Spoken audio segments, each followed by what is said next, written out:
अब देखिएगा exercise 1F है। एक्सरसाइज 1F का हम करने जा रहे हैं 5वां क्वेश्चन।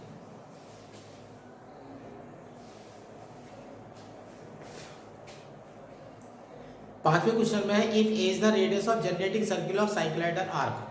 कोई साइक्लोइडल आर्क है, उसकी जो रेडियस है जनरेटिंग सर्किल की वो स्मॉल ए है, and the density of the arc varies as the nth power of arc measured from the vertex. इस बात को ध्यान से देख लेना, जहां भी इस एक्सरसाइज में डेंसिटी वाला वर्ड आएगा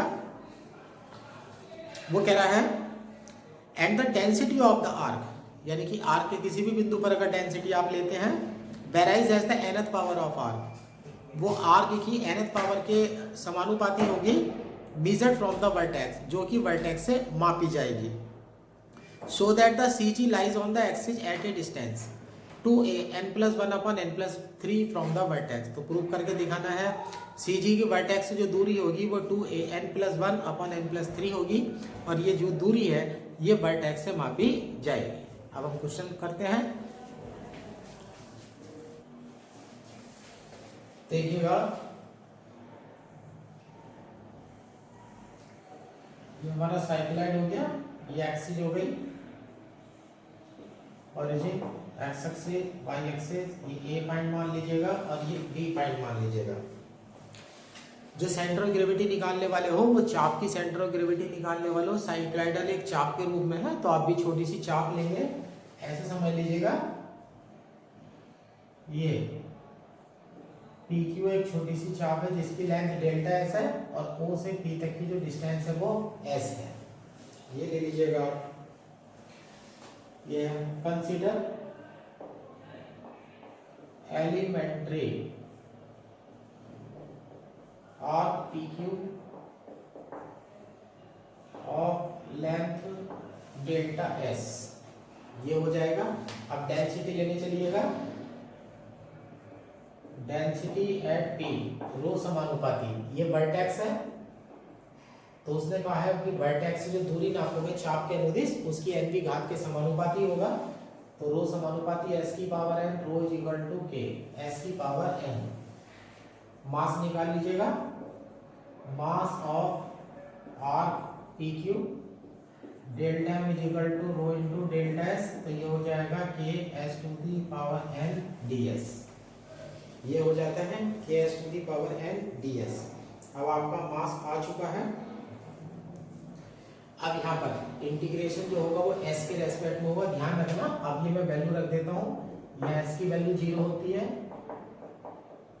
यहाँ s की वैल्यू 4a होती है, और यहाँ s की वैल्यू -4a होती है। अब इंटीग्रेशन जो है s के रेस्पेक्ट में हो रहा है ना, तो यहाँ पर s की लिमिट मैंने दिखा दी है। अभी मुझे फार्मूला जो है वो चेंज करना पड़ेगा। अब यहाँ पर अब ये हो जाएगा। अब देखिएगा आधी जो आधा जो साइक्लोइड है वो इधर है और इधर है, तो वाई एक्सिस बीच में से जा रही है, तो CG वाई एक्सिस पर पड़ेगी तो x बार 0 हो जाएगा। By symmetry x bar is equal to 0, तो y bar is equal to, हाँ एक चीज और रह गई, यहाँ ये p कोऑर्डिनेट है ना, तो p के कोऑर्डिनेट में x को मैं y डाल दूंगा, y bar is equal to integration y dm upon integration dm, y dm की वैल्यू में हो जाएगा k s to the power n ds upon integration k s to the power n ds। k से k cancel हो जाएगा, s की limit हो जाएगी -4a से 4a, s is equal to -4a से 4a। अब देखिएगा यहाँ पर जो इंटीग्रेशन करना पड़ रहा है वो s के सापेक्ष करना पड़ रहा है, लेकिन यहाँ पर एक वेरिएबल जो है y अभी आपके पास बचा हुआ है। पहले y हटाएंगे, ये फार्मूला होता है from s square equal to 8ay, तो y equal to s square upon 8a। ये फार्मूला अभी तक पढ़ा नहीं है आपने, एक बार हमने डायनेमिक्स में यूज करा था। ये फार्मूला डायनेमिक्स में जो टेंजेंशियल नॉर्मल चैप्टर वाला था उसमें एक बार यूज हुआ था। यहाँ पर मैंने इसलिए ब्रैकेट में नोट भी डाल दिया है।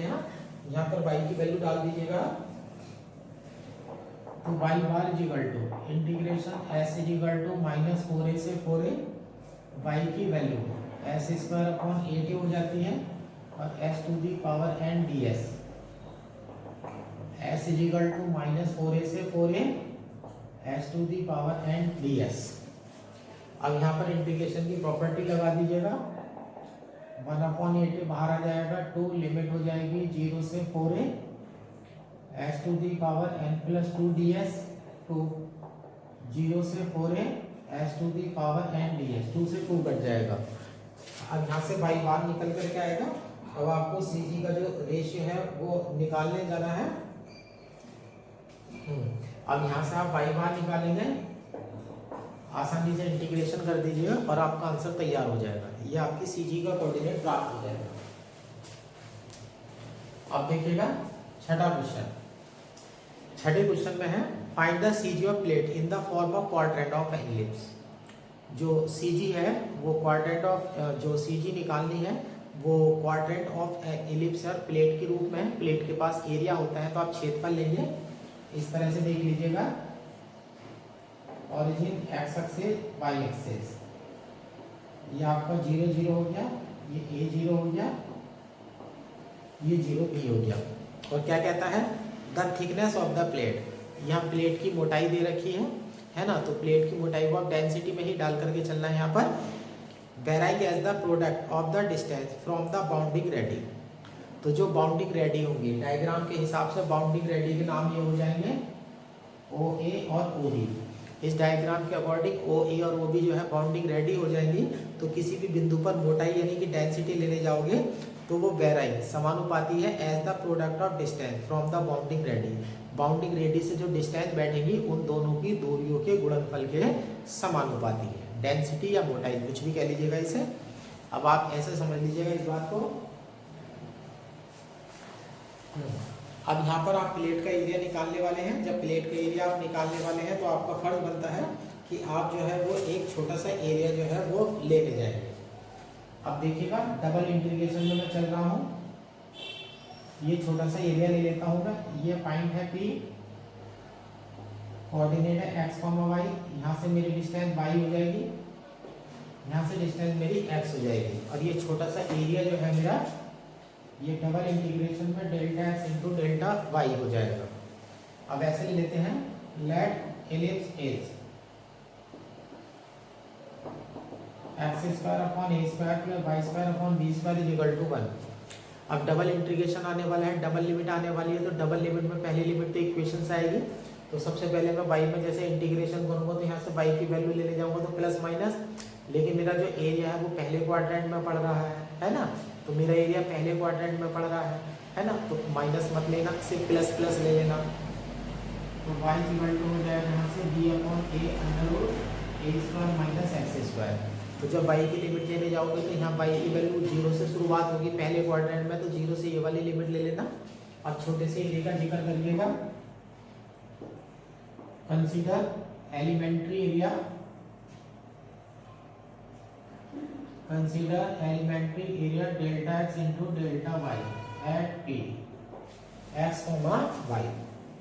Consider elementary area delta x delta y at p x, y।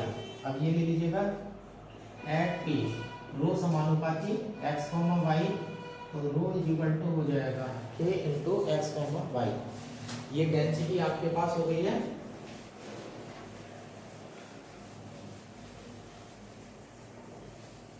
अब चल लीजिएगा यहाँ से, rho is equal to mass of elementary area delta is equal to rho delta delta y हो जाएगा, तो ये हो जाएगा k x y delta x delta y। अब सी जी ले लीजिएगा, वही पॉइंट हो जाएंगे, C G of elementary area is equal to x, y। X bar is equal to integration x dm upon integration dm, double limit हो जाएगी x dm की value k x y dx dy हो जाएगा। यहाँ double integration हो जाएगा k x y dx dy हो जाएगा, k कैंसिल हो जाएगा। पहले y की लिमिट लेने जाएंगे, y इज इक्वल टू 0 से b upon a under root a square minus X square y equal to 0 से b upon a under root a square minus X square. अब x की लिमिट लेने जाएंगे, यहाँ आ जाइएगा 0 से, और यहाँ भी x की लिमिट 0 से a। अब पहला इंटीग्रेशन देखिएगा y में करने वाले हैं तो y स्क्वायर बटे 2 होगा, यहाँ भी y स्क्वायर बटे 2 होगा, तो ये हो जाएगा x equal to 0 to a हो जाएगा, x स्क्वायर हो जाएगा। जब इंटीग्रेशन करेंगे तो y स्क्वायर बटे 2 होगा, यहाँ भी y स्क्वायर बटे 2 होगा, तो दो तो आपस में कैंसिल हो जाएगा, तो बल्कि ऐसे कर लेता हूँ मैं, b स्क्वायर आ जाएगा अपॉन 2 a स्क्वायर आ जाएगा, a square minus X square dx। यहाँ भी integration x equal to 0 to a, एक x आ जाएगा, b square upon 2 a square minus X square dx। ये टर्म आपस में कैंसिल हो जाएगी। अब x को अंदर ले आइएगा, अब इधर x को अंदर ले आइएगा और आपका आसानी से इंटीग्रेशन जो है वो प्राप्त हो जाएगा। अब सिंपली यहाँ पर आपका इंटीग्रेशन जो है वो प्राप्त हो जाएगा कि एक्स वाई स्क्वायर, सीधे सीधे इंटीग्रेशन प्राप्त हो जाएगा। और दूसरी बात एक्स बार का जो आंसर है वो ए में आएगा। अब एलिप्स है ना, तो एक्स के नीचे ए होता है, वाई के नीचे बी होता है, तो यहाँ पर सिमेट्री लगा देना, ये हो जाएगा वाई सिमेट्री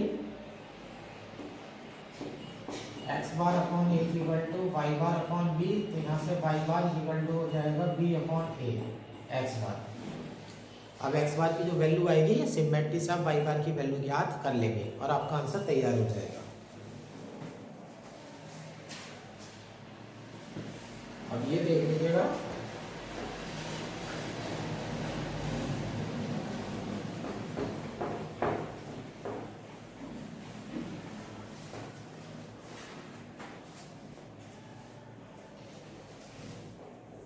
ये है सातवां क्वेश्चन। सातवें क्वेश्चन में है find the centre of mass of A hemisphere. Hemisphere का सेंटर ऑफ मास निकालना है। और ध्यान रखना, हेमिस्फीयर ठोस आधा गोला होता है और गोले के पास वॉल्यूम होता है, तो इस बार वॉल्यूम की सीजी निकालने जा रहे हो। In which the density is proportional to the nth power of distance. और ये खास बात है, उसमें जो दूरी डेंसिटी लेने जाएंगे घनत्व is proportional to the nth power of distance, वो दूरी की nवीं घात के समानुपाती है फ्रॉम द सेंटर, और वो दूरी जो है वो सेंटर से नापी जानी चाहिए।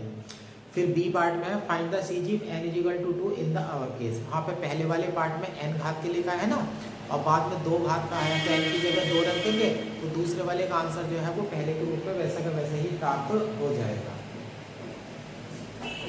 अब यह है हेमिस्फीयर की सीजी लेने जा रहे हैं, ध्यान रखना हेमिस्फीयर के पास वॉल्यूम होता है, हेमिस्फीयर के पास वॉल्यूम होता है, और वॉल्यूम की सीजी निकालने के लिए आपको छोटा सा वॉल्यूम जो है वो लेना पड़ेगा। ऐसे लीजिएगा, ओरिजिन एक्स एक्सिस और वाई एक्सिस,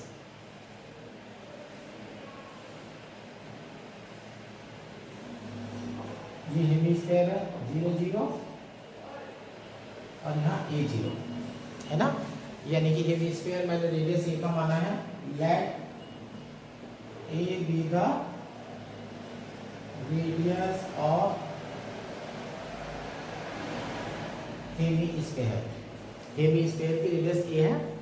अब इस हेमिस्फीयर की सीजी निकालनी है तो छोटा सा आयतन लेना पड़ेगा। अब छोटे छोटे पतले अर्ध गोले को, अब एक छोटा सा अर्ध गोलीय खोल मानो, अर्धगोला मानो, उसके ऊपर खोल चढ़ाते रहो, खोल चढ़ाते रहो, खोल चढ़ाते रहो, खोल चढ़ाते रहो, और इस तरह से आपको पूरा एक अर्धगोला तैयार हो जाएगा। अब मुझे एक वैसा ही अर्धगोले की जरूरत है। अभी देखिएगा, अब यहाँ पर एक फार्मूला बेटा पीछे वाली एक्सरसाइज से लगेगा। ये देखिएगा अर्धगोला तैयार कर रहा हूँ मैं एक, और शेल के रूप में तैयार कर रहा हूँ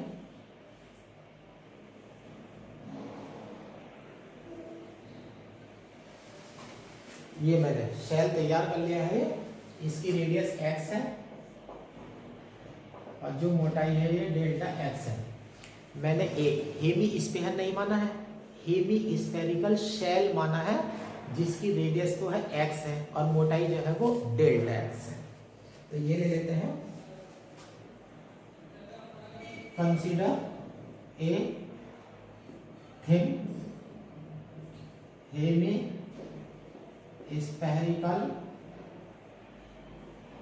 shell of radius X and thickness delta X. अब आयतन की सीजी निकालने जा रहे हैं तो छोटा सा आयतन निकालिएगा। Volume of hemispherical shell is equal to, formula लगाएंगे आप, सरफेस एरिया इनटू थिकनेस। यहाँ पर फार्मूला आप लगाने जा रहे हैं सरफेस एरिया इनटू थिकनेस। वक्रश का क्षेत्रफल 4 पाई इंटू त्रिज्या का स्क्वायर होता है और मोटाई जो है आपकी डेल्टा एक्स पड़ी हुई है, तो ये हो जाएगा आपको 4 pi X square delta x. ये आपका वॉल्यूम हो गया। हमसे कहा गया है किसी भी बिंदु पर अगर डेंसिटी लेने जाओगे तो केंद्र से जो हेमीस्फीयर का जो केंद्र होगा उससे दूरी की n घात के समानुपाती हो। अब हम कैलकुलेशन कर रहे हैं हेमीस्फेरिकल शेल पर, और हेमीस्फेरिकल शेल पर अगर कहीं भी सतह पर आप चाहते हैं तो केंद्र से जो दूरी होगी वो त्रिज्या के बराबर होगी। अब हम कंडीशन पर आने वाले हैं। Density of hemispherical shell, rho समानुपाती x to the power n, तो rho is equal to k x to the power n। ये हमने रूल को फॉलो कर दिया है। डेंसिटी आ गई है, मास निकाल दीजिएगा। Mass of hemispherical shell delta is equal to rho into volume 4 pi X square delta X, तो ये हो जाता है 4 आ जाएगा, पाई आ जाएगा, के आ जाएगा, एक्स की पावर n प्लस 2 आ जाएगा, डेल्टा एक्स आ जाएगा। ये वैल्यू आ चुकी है। दूसरी बात, जिस छोटे से हिस्से को लेकर के हम कैलकुलेशन करते हैं, बार बार हर वीडियो में मैं यही बात एक्सप्लेन कर रहा हूँ, उसकी मुझे सीजी चाहिए। ये हेमी स्फेरिकल शेल है और हेमी स्फेरिकल शेल की जो है आपकी डी एक्सरसाइज थी। हेमी स्फेरिकल शेल की आपकी डी एक्सरसाइज थी। उस डी एक्सरसाइज में आपने जो ये निकाला था सीजी, जो निकाली थी वो ये निकालनी थी कि सीजी जो होती है सेंटर ग्रेविटी वो त्रिज्या के आधे पर होती है। अब हेमी स्फेरिकल शेल में आधा तो एक्स एक्सिस के ऊपर है और आधा एक्स एक्सिस के नीचे है, तो जो सीजी बैठेगी वो एक्स एक्सिस पर बैठेगी, है ना, और वाई एक्सिस पर तो होने लगी, तो वाई वाला जो है वो 0 में चला जाएगा। तो ये हो जाएगा CG of hemispherical shell is equal to x/2, 0। Normal इस बात का ध्यान नहीं रहता है क्योंकि सीजी के जो फार्मूले हैं आपको शुरू से 11th या 12th क्लास से याद नहीं है। ये पहला चैप्टर है जो आपको सीजी के फार्मूले जो है वो याद कराए जा रहे हैं, है ना। तो ये सीजी मैंने हेमी स्फेरिकल शेल की सीजी यूज कर ली है, x/2, 0 हो गई है। तो अब y बार तो 0 में चला जाएगा, तो यहाँ से x bar is equal to, x नहीं लेंगे, ये लेंगे अब x/2 dm upon integration dm, limit 0 to a हो जाएगी, x/2 हो जाएगा, dm की वैल्यू में 4 आ जाएगा, पाई आ जाएगा, k आ जाएगा, x की पावर n प्लस 2 dx हो जाएगा, यहाँ भी 0 to a हो जाएगा, 4 आ जाएगा, पाई आ जाएगा, k आ जाएगा, x की पावर n प्लस 2 dx हो जाएगा। 4 पाई के आपस में कट जाएंगे और आपको सीजी जो है निकालनी है। अब यहाँ से आप सीधे सीधे इंटीग्रेशन कर देंगे और आपको सीजी का कोऑर्डिनेट जो है वो प्राप्त हो जाएगा। और जब बी पार्ट लेने जाएंगे, जब ए पार्ट हो जाएगा, जब बी पार्ट लेने जाएंगे तो इसका जो आंसर आएगा वो n = 2 प्राप्त हो जाएगा। इस तरह से आपकी सीजी आ जाएगी। और इस एक्सरसाइज में जो क्वेश्चन है ये question number 8, do not do it, 8वां क्वेश्चन हम नहीं कर रहे हैं। तो इस तरह से एक्सरसाइज के जो क्वेश्चन है वो तो हमारे समाप्त हो जाते हैं। अब मैं देख लेता हूँ कोई एग्जाम्पल अगर स्पेशल हो, तो किसी एग्जाम्पल में कोई मेन बात है बताने वाली, तो वैसे तो सारी चीज़ें हो चुकी हैं। एग्जाम्पल नंबर 1 एक पतली छड़ का है जो बिल्कुल सिंपल सवाल है। Example number 2 semi circular area का है। सेमी सर्कुलर एरिया का क्वेश्चन आप बिल्कुल उसी तरह से करेंगे जैसे कि क्वेश्चन जो है आपको एक्सरसाइज का पहला क्वेश्चन कराया गया था। फिर तीसरा क्वेश्चन भी सिंपल है। तीसरा क्वेश्चन सेमी सर्किल का है, लिमिट लेनी है। बस ये ध्यान रखना जो एग्जाम्पल नंबर 3 है, एग्जाम्पल नंबर 3, चलो एग्जाम्पल नंबर 3 में बता ही देता हूँ उसमें इंटीग्रेशन के लिए। एग्जाम्पल नंबर 3 में the density at any point of circular lamina, कोई वृत्ताकार लैमिना है, लैमिना यानी कि तल, तल के पास छेदफल होता है, आप छोटा सा छेदफल लेकर के कैलकुलेशन करने जा रहे हैं। Varies as the nth power of distance from a point O, और जब किसी बिंदु पर जो है आप लैमिना डेंसिटी लेने जाओगे तो वो nth power of distance from O, बिंदु O से दूरी की nवीं घात के समानुपाती है ऑन द सर्कमफ्रेंस, और वो बिंदु जो है वो सर्कमफ्रेंस पर पड़ना चाहिए। Show that the centre of gravity of the lamina divide the diameter through O, तो सिद्ध कीजिए कि लैमिना की सेंटर ग्रेविटी O से जाने वाले व्यास को विभाजित करेगी in the ratio n+2:2, n+2:2 में विभाजित करती है। अब देखिएगा ये है position,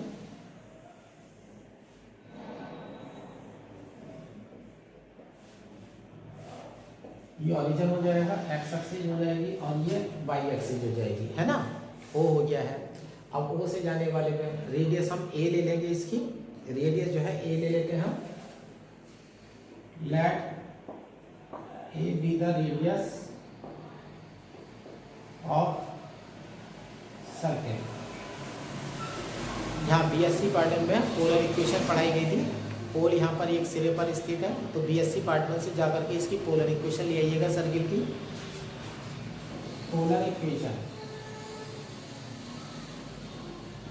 of circle R=2a cos theta, ये पोलर इक्वेशन ऑफ सर्किल की हो चुकी है, R=2a cos थीटा। अब छोटा सा एरिया लेने चलते हैं।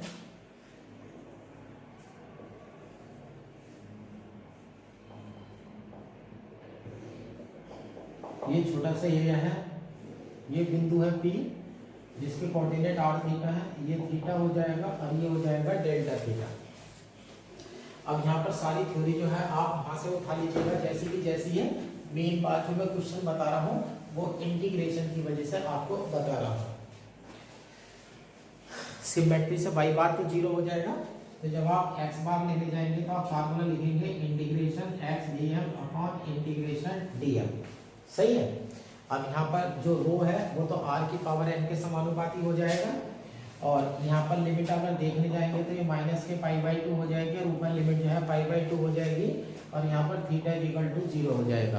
तो जब थीटा की लिमिट लेने जाएंगे तो -π/2 से +π/2 लेंगे, लेकिन डबल इंटीग्रेशन का सवाल है तो पहली लिमिट इक्वेशन से आएगी। इक्वेशन r=2a cos थीटा, तो r की जो लिमिट होगी वो 0 से 2a cos थीटा होगी।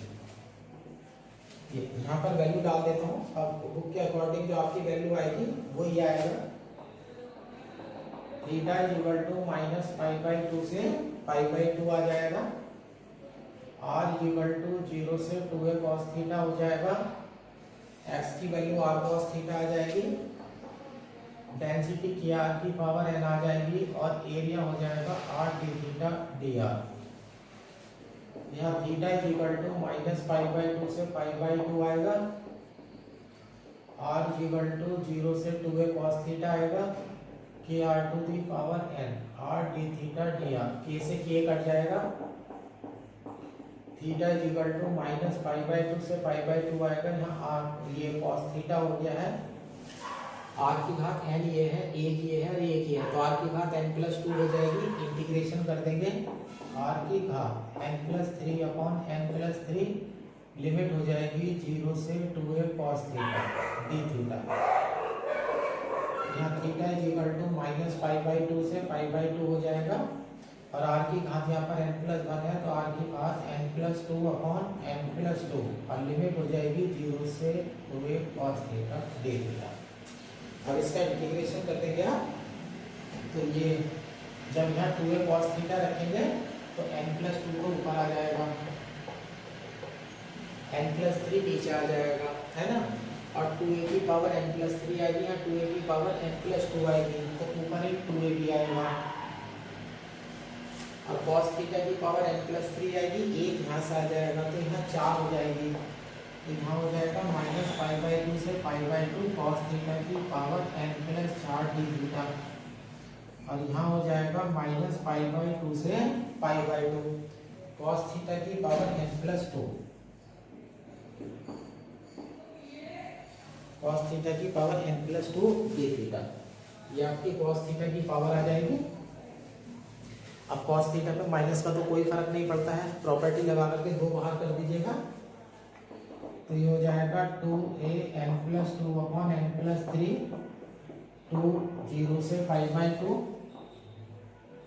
कॉस थीटा की पावर n+4 साइन थीटा की पावर 0 d थीटा 2 0 से π/2 कॉस थीटा की पावर n+2 साइन थीटा की पावर 0 d थीटा। 2 से 2 कैंसिल हो जाएगा। गामा फंक्शन तैयार करिएगा 2an+2/n+3। यहाँ देख लीजिएगा फार्मूले में n+4 है, फार्मूले में होता है n+1 और बाई 2, एक जोड़ करके 2 से भाग कर दीजिएगा। गामा m+1/2 है, तो n+4 में 1 जुड़ जाएगा और बटे में गामा आ जाएगा, ये गामा 1/2 हो जाएगा और बटे में आ जाएगा 2 और दोनों का जोड़ और +2 गामा n+6/2। ये बटे बड़े से खींच देता हूँ, यहाँ n+2 है तो यहाँ गामा हो जाएगा n+3/2 गामा 1/2 2 गामा और यहाँ हो जाएगा n+4/2। ये 2 से 2 कटेगा, गामा हाफ से गामा हाफ कटेगा। अब मैं थोड़ा बीएससी पार्ट 1 के अकॉर्डिंग आपको गामा सॉल्व करना सिखा रहा हूँ।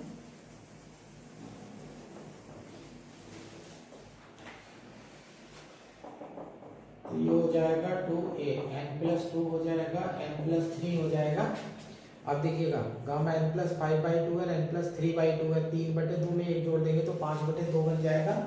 इसे ऊपर ऐसे पढ़िएगा n+3/2 +1 और गामा n+3/2।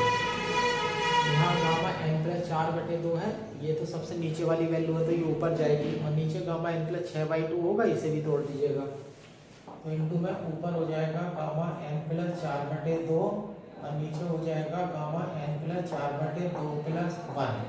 अब चूंकि बीएससी पार्ट 1 का फार्मूला था gamma n+1 = n gamma n, तो ये हो जाएगा 2a आ जाएगा, n+2 आ जाएगा, n+3 आ जाएगा, ऊपर आ जाएगा n+3/2 gamma n+3/2 upon gamma n+3/2।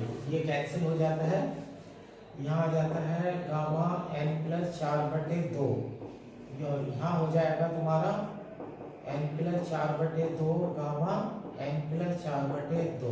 ये भी कैंसिल हो जाएगा, 2 से 2 कैंसिल हो जाएगा, n+3 से n+3 कैंसिल हो जाएगा। तो ये x बार आया है।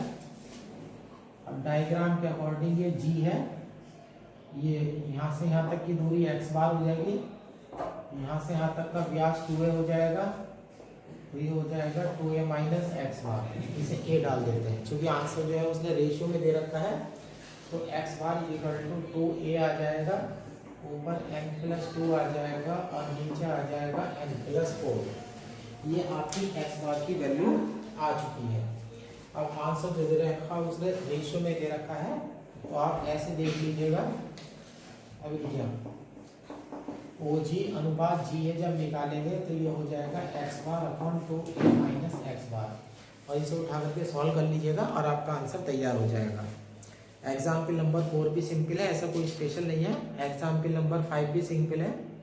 एग्जाम्पल नंबर 5 में देखिएगा ध्यान से, उसने 42 फार्मूला लगा रखा है। जब भी 0 से π/2 वाला फार्मूला होगा, जैसे ये वाला क्वेश्चन था, इसमें उसने 42 फार्मूला लगा रखा है। आप 42 फार्मूला लगाने की जरूरत नहीं है। जब आप एग्जाम्पल नंबर 5 करने जाएंगे तो एग्जाम्पल नंबर 5 के इंटीग्रेशन को बिल्कुल ऐसे कीजिएगा जैसे मैंने इंटीग्रेशन करा है। एक गामा ऊपर टूटेगा, एक गामा नीचे टूटेगा, और खास बात होगी कि एक गामा और दूसरे गामा में 1 का फर्क होगा। तो आप इसी तरीके से सवाल करिएगा। यानी मैं लिख देता हूँ, note do integral of example 5 as of, जो अभी मैंने करा है, एग्जाम्पल 3। तो यानी कि एग्जाम्पल नंबर 5 का जो इंटीग्रेशन करेंगे आप, वो बिल्कुल एग्जाम्पल नंबर 3 की तरह से करेंगे। बुक वाले की हेल्प की कोई लेने की जरूरत नहीं है। एग्जाम्पल नंबर 6 भी जो है बिल्कुल आसान सवाल है, इसमें कोई स्पेशलिटी नहीं है। इस प्रकार से ये एक्सरसाइज जो है आपकी कंप्लीट हो जाती